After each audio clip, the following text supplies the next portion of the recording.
continues in verse 12, looking for hastening unto the coming of the day of God, wherein heavens being on fire shall be dissolved, and the elements shall melt with fervent heat.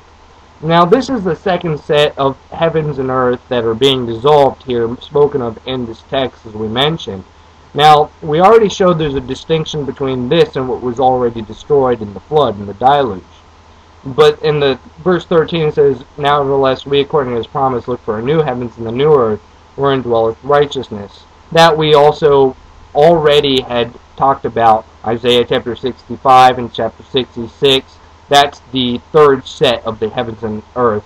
But this heavens and earth that are to be melted away, I posit that that's the Deuteronomic witnesses subpoenaed by God to testify against Israel, whereas 4986X suggests, and I say haphazardly and also arbitrarily, because he says it's the same thing, even though the first set was already destroyed by water. But I think he's saying that the elements that are melting away must mean that it must mean the literal heavens and earth. But every time we look throughout the scriptures, wherever the word stoikon is actually used, the elements there, it never means material atoms that are supposed to be reconstituted. And every other term, every other place, it supports my position, the Jewish economy. Galatians chapter 4 and verse 3, for so we, when we were children, were under the bondage, under the elements of the world. Elements is that word there. Doesn't mean elements of the atoms or molecules or some kind of Gnostic dualism that we are subject to here. In verse 9, how turn ye again to the weak and beggarly elements, whereunto ye desire again to be in bondage?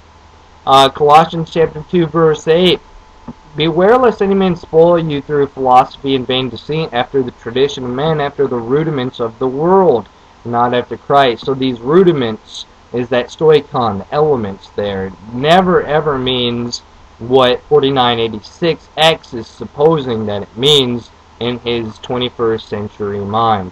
In verse 20 it says, wherefore ye be dead with Christ from the rudiments of the world, why as though living in the world are you subject unto its ordinances. Now we know Peter said in his first book here, in 1 Peter, it says in chapter 4, but the end of all things is at hand. And I'm a Calvinist, but I'm appealing here to a Wesleyan, Adam Clark, and I think he gives a good, because he associates this with Peter having in his mind the deluge, or the flood.